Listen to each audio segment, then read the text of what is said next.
2026ஆம் ஆண்டு தேர்தல் தமிழக அரசியல் வரலாற்றில் இதுவரை யாரும் பார்த்திராத கேட்டிராத ஒரு பணமழை திருவிழாவாக மாறப்போகிறதா? யார் அதிகம் பணம் தருவார்கள் என்ற ஒரு திறந்தவெளி போட்டி இப்போதே தொடங்கிவிட்டது. ஒரு பக்கம் 10,000 ரூபாய், இன்னொரு பக்கம் 50,000 ரூபாய் என எண்களால் விளையாடிக் கொண்டிருக்கிறார்கள் தமிழகத்தின் பிரதான அரசியல் தலைவர்கள்.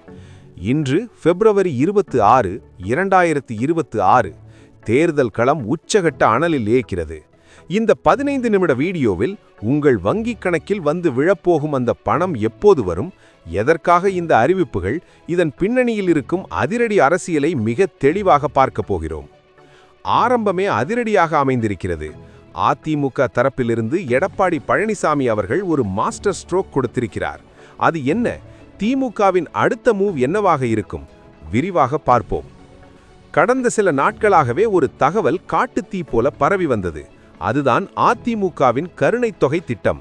சரியாக 2 நாட்களுக்கு முன்பு, அதாவது பிப்ரவரி 24ஆம் தேதி, மறைந்த முதலமைச்சர் ஜெயலலிதா அவர்களின் பிறந்த நாளன்று ஒரு மிகப்பெரிய குண்டை போட்டார் இபிஎஸ். நாங்கள் ஆட்சிக்கு வந்தால் தமிழகத்தில் உள்ள அனைத்து குடும்பங்களுக்கும் 10,000 ரூபாய் கருணைத் தொகை வழங்கப்படும் என்பதுதான் அந்த அறிவிப்பு. இது ஏதோ சாதாரண தேர்தல் வாக்குறுதி அல்ல, நேரடியாக மக்களின் பாக்கெட்டை குறிவைக்கும் ஒரு திட்டம். ஆனால் இங்கேதான் ஒரு ட்விஸ்ட் இருக்கிறது. இந்த 10,000 ரூபாய் அறிவிப்பு வருவதற்கு முன்பே முதலமைச்சர் மு.க. ஸ்டாலின் அவர்கள் காலையிலேயே ஒரு இன்ப அதிர்ச்சியை மக்களுக்கு கொடுத்திருந்தார். அதுதான் 5,000 ரூபாய் ரொக்கப்பணம் வழங்கும் திட்டம். இது வரும் ஆரம்பம்தான் என்கிறார்கள் அரசியல் நோக்கர்கள். சரி, இந்த 10,000 ரூபாய் கருணைத் தொகை என்பது எப்படி சாத்தியம்? அதிமுக தரப்பில் என்ன சொல்கிறார்கள் என்றால், இது 3 கட்டங்களாக அறிவிக்கப்படும் திட்டங்களில் ஒன்று. பட்டதாரி இளைஞர்களுக்கு மாதம் 2,000 ரூபாய், +2 படித்துவிட்டு வேலைக்காக காத்திருப்பவர்களுக்கு மாதம் 1,000 ரூபாய் என அடுத்தடுத்து அடுக்குகிறார்கள். இது தமிழகத்தின் பொருளாதாரத்தை சிதைத்துவிடும் என்று ஒரு தரப்பு விமர்சனம் செய்தாலும், மக்களின் கையில் பணப்புழக்கம் அதிகரித்தால்தான் பொருளாதாரம் உயரும் என்பது அதிமுகவின் வாதமாக இருக்கிறது. ஆனால் இங்கொரு விஷயம் கவனிக்கப்பட வேண்டும். 10,000 ரூபாய் என்பது ஒரு பெரிய தொகை. சுமார் 2 கோடிக்கும் அதிகமான குடும்ப அட்டைகள் இருக்கும் தமிழகத்தில் இதற்கு மட்டும் எவ்வளவு நிதி தேவைப்படும் என்று கணக்கு போட்டு பார்த்தால் மலைப்பாக இருக்கிறது.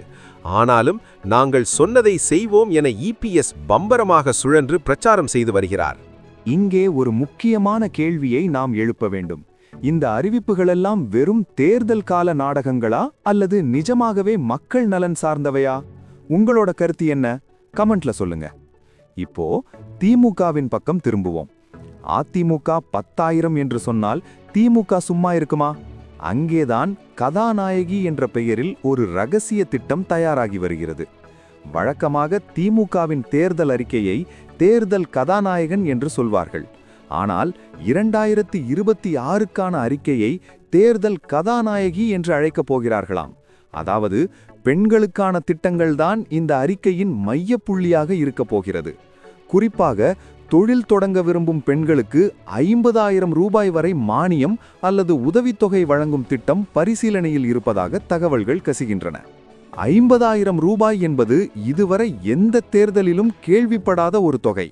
அதிமுகவோ நாங்கள் வந்தால் 2,000 ரூபாய் வழங்குவோம் என்று போட்டியிடுகிறது. இதற்கு பதிலடியாகத்தான் இந்த மெகா அறிவிப்பை ஸ்டாலின் அவர்கள் கையில் எடுக்கப் போவதாக சொல்லப்படுகிறது.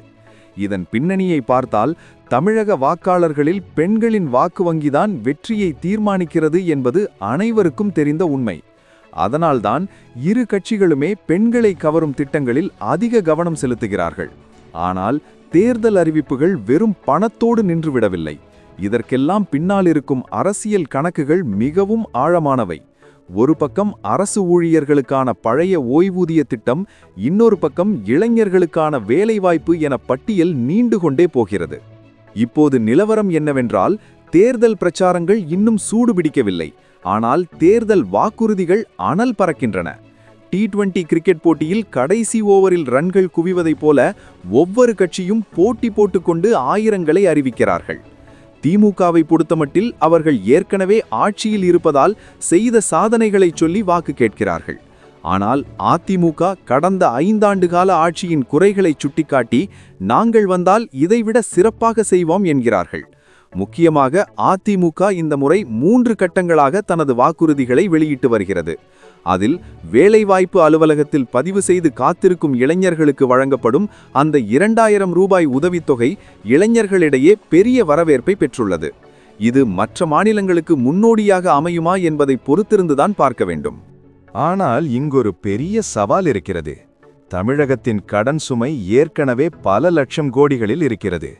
இப்படிப்பட்ட சூழலில் 10,000 ரூபாய் அல்லது 50,000 ரூபாய் போன்ற திட்டங்களை எப்படி செயல்படுத்த முடியும்? நிதி மேலாண்மை எப்படி இருக்கும்? இது பற்றி பொருளாதார வல்லுநர்கள் சில கவலைகளை தெரிவிக்கிறார்கள். இது போன்ற இலவசங்கள் அல்லது நேரடி பணப்பரிமாற்றம் மாநிலத்தின் வளர்ச்சியை பாதிக்கும் என்பது ஒரு சாராரின் கருத்து. ஆனால் வரிப்பணம் மக்களுக்கே திரும்பச் செல்வதில் என்ன தவறு என்பது அரசியல் கட்சிகளின் பதில். சர்வதேச அளவில் பார்த்தால் கூட வளர்ந்த நாடுகளில் யூனிவர்சல் பேசிக் இன்கம் என்ற பெயரில் இது போன்ற திட்டங்கள் பேசப்படுகின்றன. அதைத்தான் தமிழக கட்சிகள் இப்போது தேர்தல் ஆயுதமாக பயன்படுத்துகின்றன. இதற்கிடையில் இந்த இரு துருவ அரசியலுக்கு நடுவில் மற்ற கட்சிகளின் நிலை என்ன?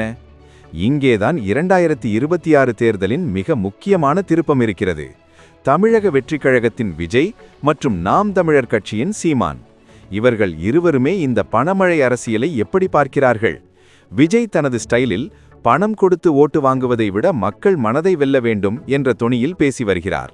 ஆனால் அதிமுக மற்றும் திமுகவின் இந்த மெகா அறிவிப்புகளுக்கு முன்னால் விஜய் அறிவிக்கப் போகும் திட்டங்கள் எடுபடுமா என்ற கேள்வி எழுகிறது. இன்னொரு பக்கம் சீமான், நாங்கள் காசு கொடுக்க மாட்டோம், உரிமையை கொடுப்போம் என தனது வழக்கமான பாணியில் பிரச்சாரம் செய்கிறார். திருச்சியில் அவர் நடத்திய பிரம்மாண்ட மாநாடு நாங்கள் இன்னும் ரேஸில் இருக்கிறோம் என்பதை மற்ற கட்சிகளுக்கு உணர்த்தியிருக்கிறது. ஆனாலும் அடித்தட்டு மக்களிடம் இந்த ஆயிரக்கணக்கான ரூபாய்கள் ஒரு பெரிய தாக்கத்தை ஏற்படுத்தும் என்பதில் சந்தேகமில்லை. சரி, இப்போது ஒரு சின்ன ஒப்பீடு செய்வோம். திமுக ஆட்சியில் 1000 ரூபாய் மகளிர் உரிமை தொகை. அதிமுக சொல்கிறது நாங்கள் 2000 கொடுப்போம். திமுக சொல்கிறது நாங்கள் பெண்களுக்கு 50,000 ரூபாய் தொழில் தொடங்க கொடுப்போம். அதிமுக சொல்கிறது நாங்கள் பட்டதாரிகளுக்கு 2000 கொடுப்போம். இந்த போட்டியில் யார் வெற்றி பெறுவார்கள்? இது வெறும் பணத்துக்கான போட்டி மட்டுமல்ல, இது ஆளுமைக்கான போட்டி. மு.க. ஸ்டாலின் அவர்கள் தனது வீடியோ செய்திகள் மூலம் நேரடியாக மக்களை சந்தித்து வருகிறார். எடப்பாடி பழனிசாமி அவர்கள் பம்பரம் போல சுழன்று 180க்கும் மேற்பட்ட தொகுதிகளில் தனது பிரச்சார வாகனத்தில் சென்று மக்களை சந்தித்துவிட்டார். இந்த தீவிரத்தை பார்க்கும்போது 2026 தேர்தல் என்பது தமிழக வரலாற்றில் ஒரு மிக முக்கியமான மைல்கல்லாக இருக்கும் என்று தோன்றுகிறது. இந்த தேர்தலை பணமழை கொட்டும் தேர்தல் என்று அரசியல் விமர்சகர்கள் அழைப்பதற்கு காரணமே அதிகாரப்பூர்வமாக அறிவிக்கப்படும் இந்த உதவித்தொகைகள்தான். வழக்கமாக தேர்தலுக்கு ஒரு வாரம் முன்னால் கொடுக்கப்படும் பணத்தை பற்றி பேசுவார்கள். ஆனால் இப்போது நாங்கள் ஆட்சிக்கு வந்தாலே இவ்வளவு பணம் தருவோம் என்று சட்டப்பூர்வமாகவே வாக்குறுதிகள் அள்ளி வீசப்படுகின்றன. இது ஒரு வகையில் வாக்காளர்களை கவரும் உத்தி என்றாலும் இதன் நீண்டகால விளைவுகள் என்ன என்பதை நாம் யோசிக்க வேண்டும். குறிப்பாக தமிழகத்தின் உள்கட்டமைப்பு மற்றும் கல்வி, மருத்துவம் போன்ற துறைகளுக்கான நிதி ஒதுக்கீடு இதனால் பாதிக்கப்படுமா என்ற கேள்வியும் எழுகிறது. அரசு அறிக்கைகளின்படி ஏற்கனவே தமிழகம் நிதி பற்றாக்குறையில் இருக்கும்போது இந்த கூடுதல் சுமை எப்படி சமாளிக்கப்படும் என்பது பெரிய கேள்விக்குறிதான். ஆனால் அரசியல் கட்சிகள் இதை வேறு மாதிரி பார்க்கின்றன. மக்களின் கையில் பணம் இருந்தால் அவர்கள் செலவு செய்வார்கள், அதன் மூலம் ஜிஎஸ்டி போன்ற வரிகள் மூலம் அரசுக்கு வருமானம் திரும்ப வரும் என்கிறார்கள். இது ஒரு சுழற்சி முறை பொருளாதாரம் என்பது அவர்களின் வாதம். இபிஎஸ் அவர்களின் இந்த 10,000 ரூபாய் அறிவிப்பு குறிப்பாக கிராமப்புற மக்களிடையே ஒரு பெரிய அதிர்வலையை ஏற்படுத்தியிருக்கிறது. ஏனென்றால் கிராமப்புற பொருளாதாரத்தில் 10,000 ரூபாய் என்பது ஒரு பெரிய தொகை, அதுவும் அனைத்து குடும்பங்களுக்கும் என்று சொல்லியிருப்பது அதிமுகவின் வாக்கு வங்கியை அதிகரிக்கக்கூடும் என சில ஊடகங்கள் கணிக்கின்றன. ஆனால் திமுகவோ நாங்கள் ஏற்கனவே 5,000 ரூபாய் வழங்கிவிட்டோம், இன்னும் தருவோம் என தங்களது செல்வாக்கை நிலைநிறுத்த பார்க்கிறார்கள். மார்ச் மாதம் பிறந்தால் இன்னும் அதிரடியாக இருக்கும். ஏனென்றால் பிரதமர் நரேந்திர மோடி அவர்கள் 3 முறை தமிழகம் வர இருப்பதாக தகவல்கள் வருகின்றன. அமித்ஷா, ராஜ்நாத் சிங், யோகி ஆதித்யநாத் என பெரிய பட்டாளமே தமிழகத்தில் இறங்கப் போகிறது என்பது குறிப்பிடத்தக்கது. அதிமுக மற்றும் பாஜக கூட்டணி அல்லது தொகுதி பங்கீடுகள் ஒரு பக்கம் இருந்தாலும் அவர்களின் பிரச்சாரங்களில் இந்த பணமழை முக்கிய பங்கு வகிக்கும். ஆந்திர முதலமைச்சர் சந்திரபாபு நாயுடுவும் தமிழக தேர்தல் களத்தில் அதிமுகவுக்கு ஆதரவாக பிரச்சாரம் செய்ய வாய்ப்புள்ளதாக சொல்லப்படுகிறது. இவ்வளவு பெரிய தலைவர்கள் வரும்போது தேர்தல் களம் இன்னும் சூடுபிடிக்கும். திமுக தரப்பிலோ தமிழ்நாட்டை தலைகுனிய விடமாட்டோம் என்ற முழக்கத்தோடு ஸ்டாலின் அவர்கள் களமிறங்குகிறார். இங்கே ஒரு முக்கியமான விஷயத்தை பார்க்க வேண்டும். இளைஞர்களின் வாக்குகள் யாருக்கு? 2026இல் முதன்முறையாக வாக்களிக்கும் லட்சக்கணக்கான இளைஞர்கள் இருக்கிறார்கள். அவர்களுக்கு தேவை வெறும் இலவச பணம் மட்டுமல்ல, நிரந்தரமான வேலைவாய்ப்பு.